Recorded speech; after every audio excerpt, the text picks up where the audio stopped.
본문 11절을 보면 백마와 그것을 탄 자가 있다. 그 이름은 충신과 진실이라. 이런 말씀이 나옵니다. 계시록 말씀을 120회 가까이 다루어 왔는데 이후 대략 한 150회 정도면 끝이 날 것으로 보이는데 이제 나머지 부분은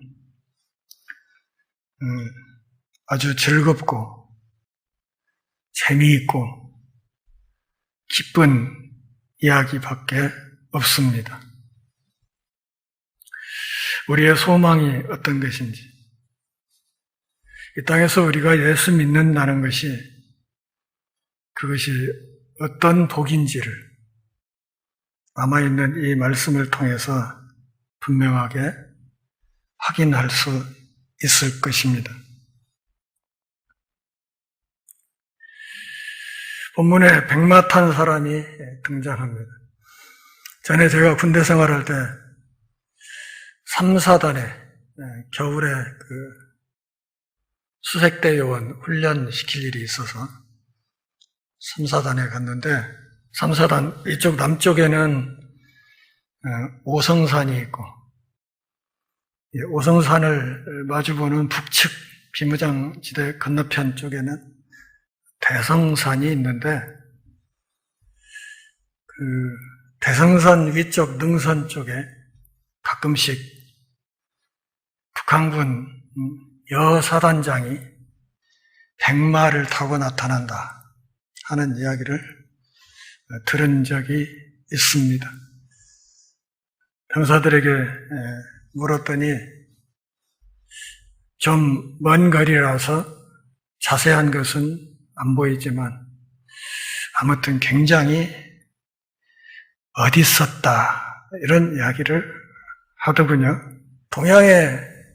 동방에서 오는 귀인이 있다면 서양에는 백마 탄 왕자님이 있습니다. 오죽하면 백마 탄 왕자님이라는 속담이 생길 정도로 신데렐라 이야기나 또는 백설공주 이야기 속에 이 백마 탄 왕자님이 등장하지요.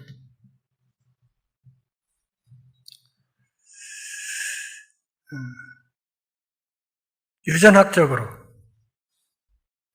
백색 말은 굉장히 희귀하기 때문에 다른 말들에 비해서 백마는 훨씬 존귀한 것을 상징하는 것으로 많이 알려져 있습니다. 그래서 여기 우리 고장의 전주대학교나 저 위쪽에 충남대, 숭실대 같은 이런 대학들이 학교의 상징으로 백마를 정해 놨습니다. 서부 활극을 보면 가끔씩 백마 탄 보안관이 권총을 차고 나타나서 악당들을 쓸어버리고 마을의 평화를 가져오는 그런 이야기를 자주 봅니다. 이 백마 탄 보안관은 뒤도 안 보고 총을 쏘아도 뒤에 있는 사람이 죽어나가지요. 계시록 19장 11절 여기에서 요한은 하늘이 열린 것을 보고 또한 백마와 그것을 탄 자를 봅니다. 백마 탄 이는 참 공의로운 모습으로 등장합니다.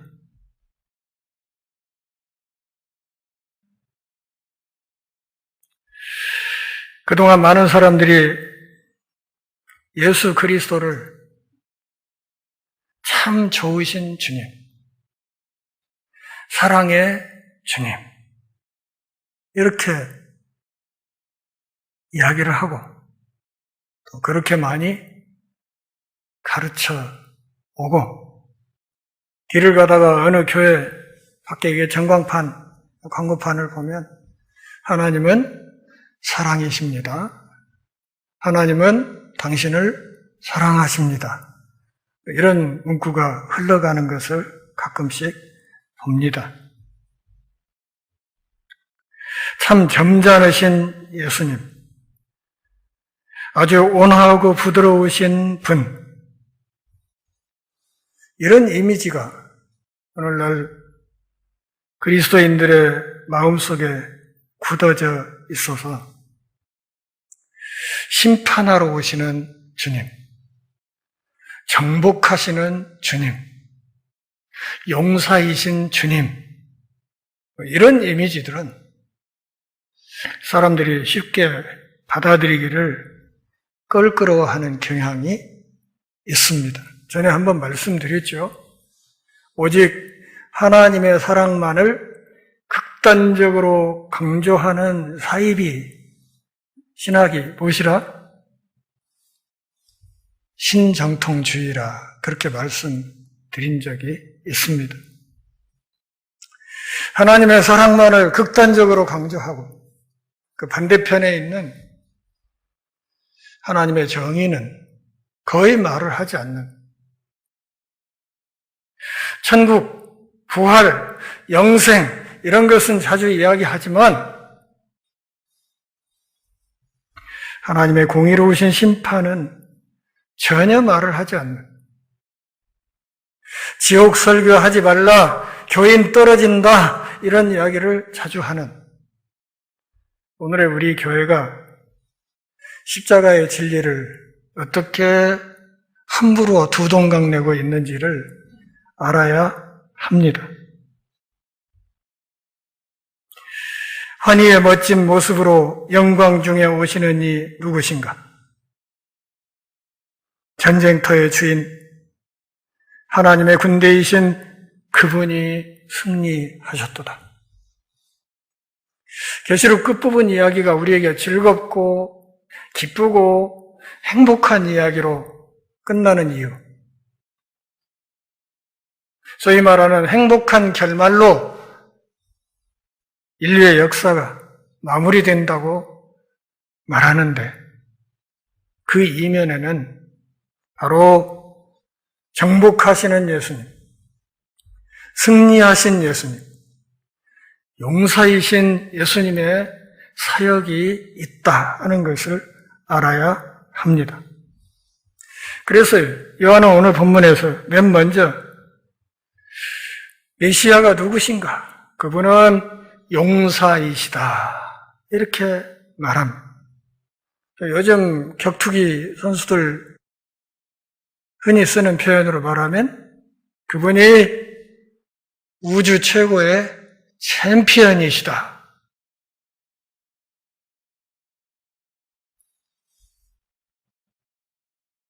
두말할 여지 없는 UFC 무슨 급 챔피언, 이렇게 말하지 않습니까? 두말할 필요 없이 우주의 챔피언, 그분이 우리가 믿고 따르는 그리스도이시다, 이렇게 말하는 겁니다.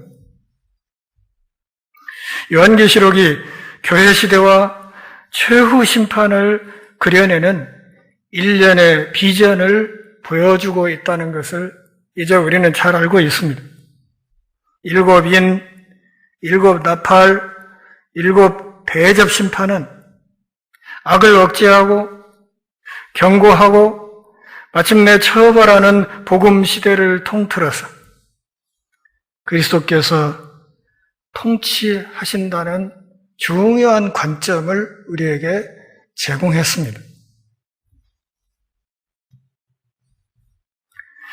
이 각각의 환상 주기, 다시 말하면 일곱인 이후 일곱 나팔, 일곱 대접, 이런 심판의 이 주기는 그리스도가 재림하시기 직전에 결론이 내려집니다. 요한계시록 6장 12절부터 17절까지 말씀을 보면 하늘이 두루마리처럼 말리고 사악한 자들이 어린 양의 진노를 피하려고 숨지만 그것이 모두 다 허사가 되는 상황을 볼 수 있었습니다. 계시록 11장 15절 말씀에서 7번째 나팔 소리가 나자 천사들이 이렇게 노래했습니다. 세상 나라가 우리 주와 그의 그리스도의 나라가 되었다. 그냥 더 요약하면 하나님 나라 만세 뭐 이런 거예요. 계시록 14장 14절부터 16절까지 말씀을 보면 나중에 흰 구름을 탄 인자와 같은 이가 날카로운 낫으로 땅에서 추수하는 모습이 그려져 있습니다. 이런 것들은 악을 영원히 그리고 단번에 전복시키면서 심판하시기 위해 그리스도께서 두 번째 오시는 일에 대한 아주 희미한 비유였습니다.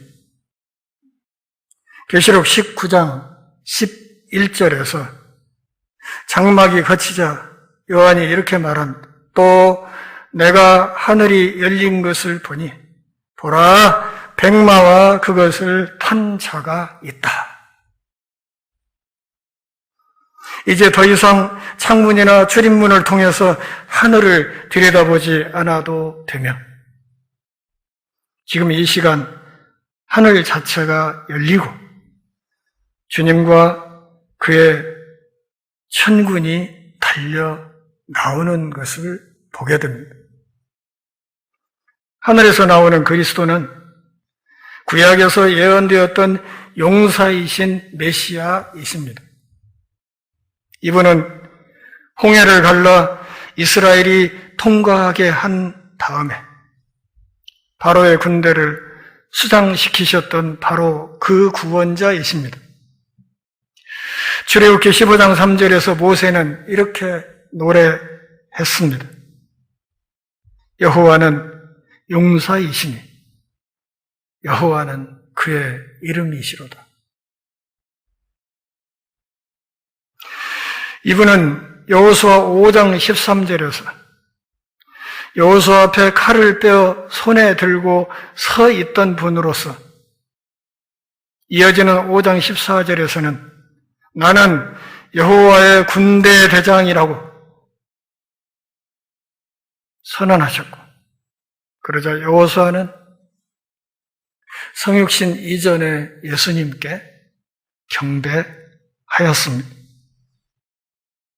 잠복하고 있는 용과 맞서서 자신의 여인을 지키는 중세의 기사처럼 하늘의 용사이신 예수님은 백마를 타고 도착하셔서 그분의 교회 원수들을 죽이기 위해 칼을 휘두르십니다.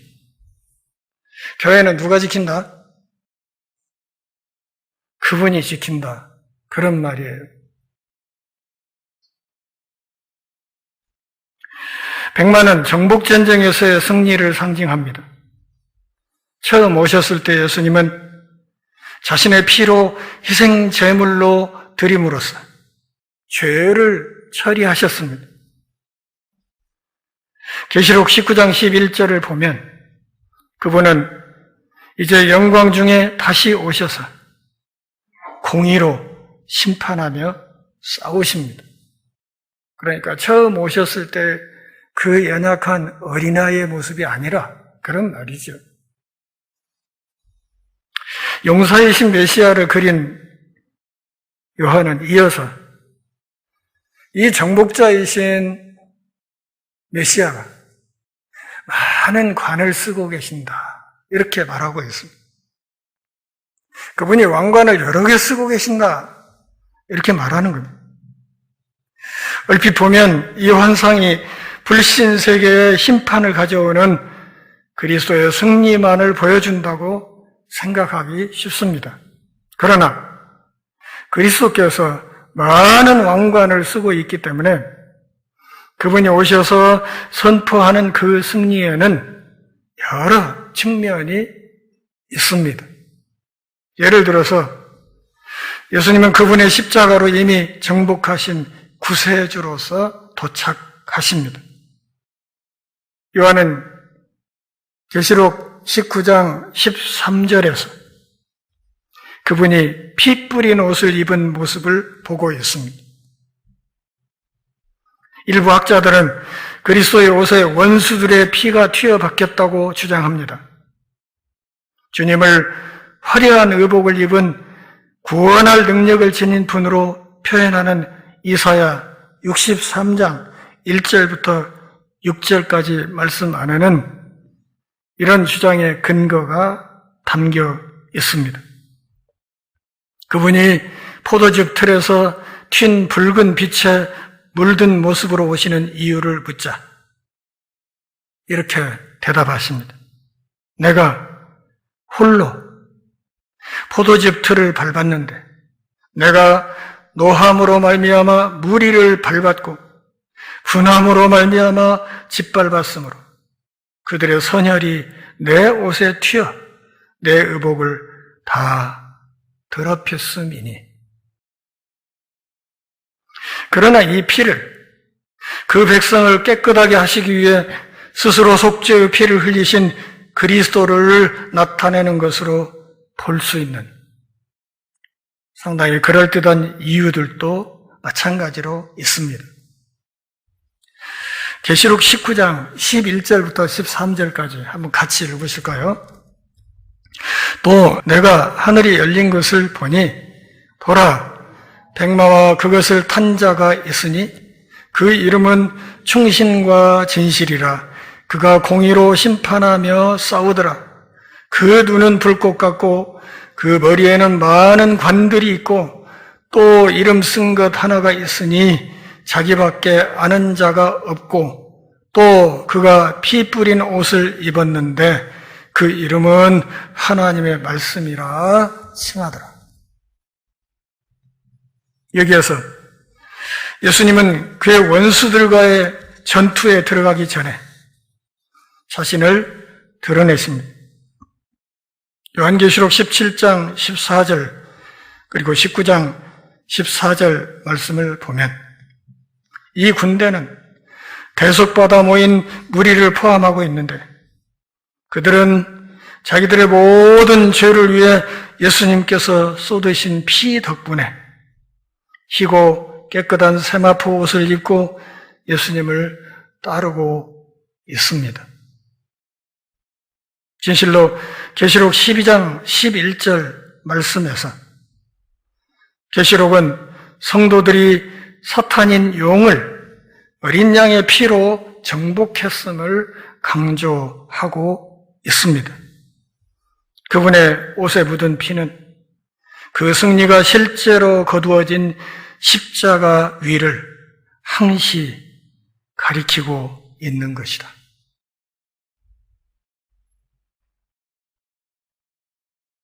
예수님께서 갈보리에서 죽었을 때 세상이 그분을 이긴 것처럼 보였습니다.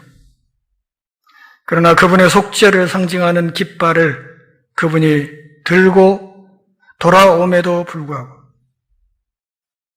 세상은 이제 그분을 해칠 수 있는 아무런 무기도 갖지 못합니다. 예수님은 더 이상 고뇌하시지 않습니다.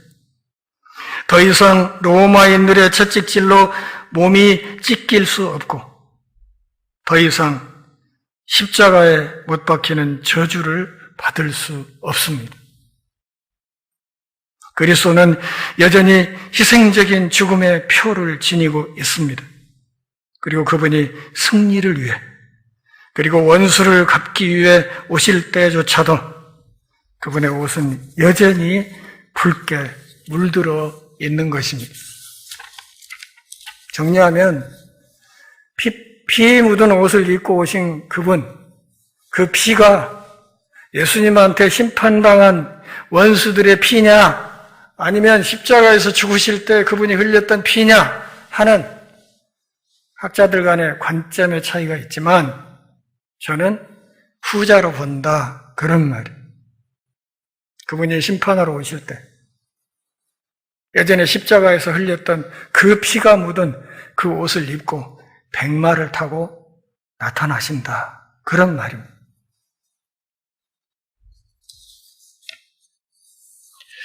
그리스도의 피가 보이는 장면이 그의 백성들로 하여금 찬양하고 경배하게 만드는 한편 그분의 재림 과정에서 드러난 이 이미지는 그분의 원수들을 절망 속으로 몰아넣을 것입니다.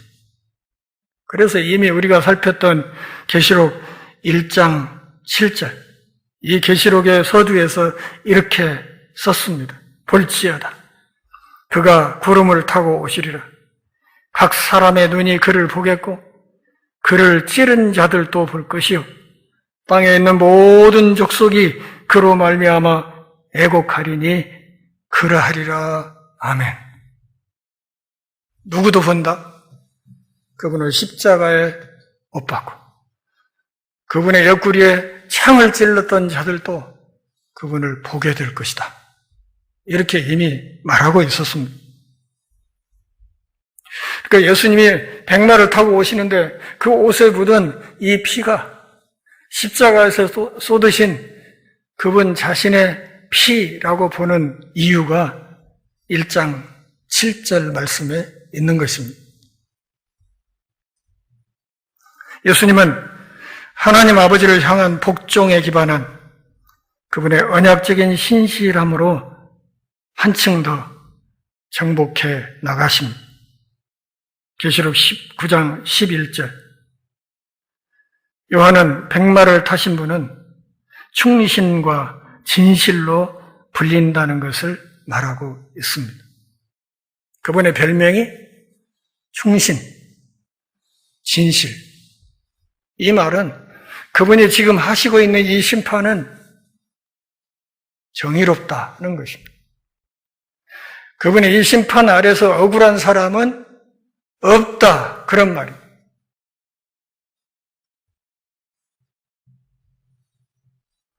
시편 2편 8절 말씀을 보면 예수님은 열방을 그분의 유산으로 받으신 새롭고도 의로운 아담으로 나타나십니다. 바울은 빌립보서 2장 8절부터 11절까지 말씀에서 예수님이 인간의 몸으로 나타나셔서 자기를 낮추시고 죽기까지 복종하셨으니 곧 십자가에 죽으신 것이다 하는 것을 말하고 있습니다. 그에 대한 응답으로 하나님이 그를 지극히 높여 모든 이름 위에 뛰어난 이름을 주사 하늘에 있는 자들과 땅에 있는 자들과 땅 아래에 있는 자들로 모든 무릎을 예수의 이름에 꿇게 하시고 모든 입으로 예수 그리스도를 주라 시인하여 하나님 아버지께 영광을 돌리게 하셨다고 말했습니다. 하늘에 있는, 땅에 있는, 땅 아래에 있는 이것은 유대인들이 우주를 표현하는 우주를 삼층천으로 인식하고 표현하는 그런 방법. 그러니까 예수님을 우주의 왕으로 삼으셨다. 그래서 우주의 왕이신 그분 앞에 무릎 꿇고 엎드려서 그분의 이름을 높이지 않을 자가 없다. 어떤 사람들도 예수님을 찌르고 죽이고 그분의 몸된 교회를 핍박하고 성도들을 박해했던 그 사람들도 결국은 그분 앞에 엎드려서 예수님 만세 이렇게 외칠 것이라 그런 말입니다. 누가 이긴다? 어린 양 예수가 이긴다. 누가 이긴다고요? 그분의 몸인 교회가 이긴다는 것입니다. 어느 편에 서시겠어요? 이긴 편에 서시겠습니까? 진 편에 서시겠습니까?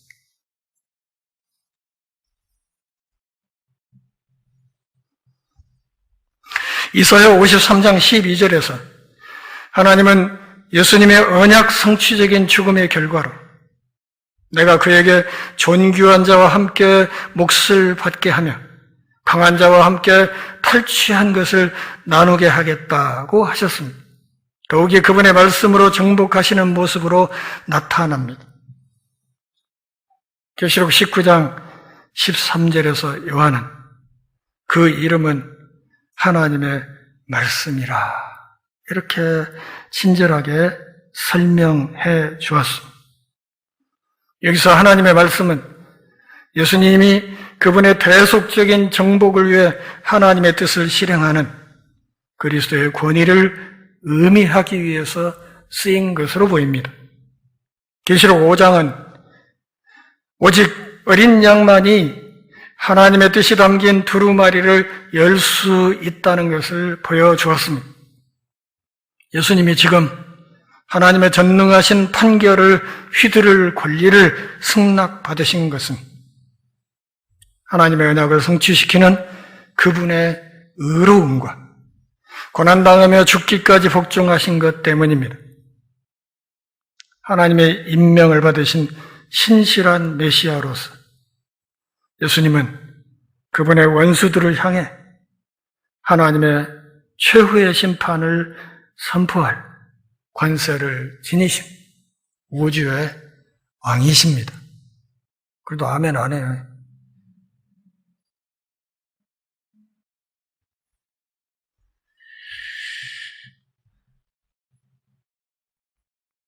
이사야서 55장 11절 말씀을 한번 같이 읽어볼까요? 내 입에서 나가는 말도 헛되이 내게로 돌아오지 아니하고 나의 뜻을 이루며 나의 명하여 보낸 일에 형통하리니. 무슨 말인가? 하나님의 말씀은 반드시 그대로 이루어진다. 이런 것입니다. 하나님의 말씀으로서 아들 하나님은 하나님의 마음을 드러내시는 분이심과 동시에 하나님 아버지의 뜻의 대리인이십니다. 하나님의 말씀은 하나님의 법령을 효과 있게 하는데 결코 실패하지 않기 때문에 영원한 말씀이신 그분을 통해서 하나님의 뜻이 마침내 성취되는 것입니다. 말씀을 뵙겠습니다. 오늘 예수님이 오시는데 뭘 타고 왔습니까? 백마를 타고 오셨습니다.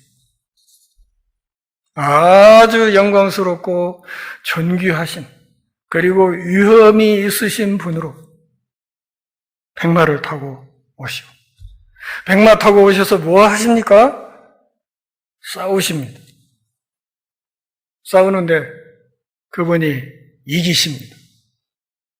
정복하시는 용사의 모습으로 예수님이 나타나셨습니다. 그분 머리에 많은 관이 씌워져 있다 그랬습니다. 용사이신 그리스도께서 우리를 구원하시는 그 구원의 의미가 참으로 다양한 것이다. 그 구원의 은혜 안에 주어지는 또 그것을 우리가 누리는 그 복이 정말 다양하고 무한히 많은 것이다. 이렇게 말하고 있습니다. 다시 오시는 예수님이 승리하시고 심판하시고 우리의 구원을 완성시킬 것입니다. 이것은 인류 역사에서 아주 확실한 진리라는 것을 성경이 우리에게 한결같이 말하고 있습니다. 이 확신을 갖고 새하늘 새 땅을 향한 우리의 남은 이 광야의 여정을 소망 중에 잘 소화해낼 수 있기를 바랍니다. 네, 기도하겠습니다. 하나님 아버지, 오늘 또 우리가 함께 모여 경배하며 주의 말씀을 들으며 신앙의 옷깃을 새로 여미는 복 주셔서 고맙습니다. 하나님의 말씀은 진리이고 생명인 것을 믿습니다. 천지가 변할지라도 하나님의 말씀은 일정 이력도 땅에 떨어지지 없다는 사실을 우리가 믿습니다. 말씀을 사모하게 하시고 말씀을 가슴에 새기게 하시고 말씀을 우리의 손목과 발목과 우리의 미간에 늘 붙이고 그 말씀을 따라 살아갈 수 있게 하옵소서. 말씀으로 승리하는 하늘 백성들 다 되게 하시고 그날에 하나님의 보좌 앞에 우리 함께 다시 모여서 영원토록 기쁨과 찬양의 노래를 천군 천사들과 함께 하늘의 찬양대와 함께 부를 수 있게 하옵소서. 예수님의 이름으로 기도합니다.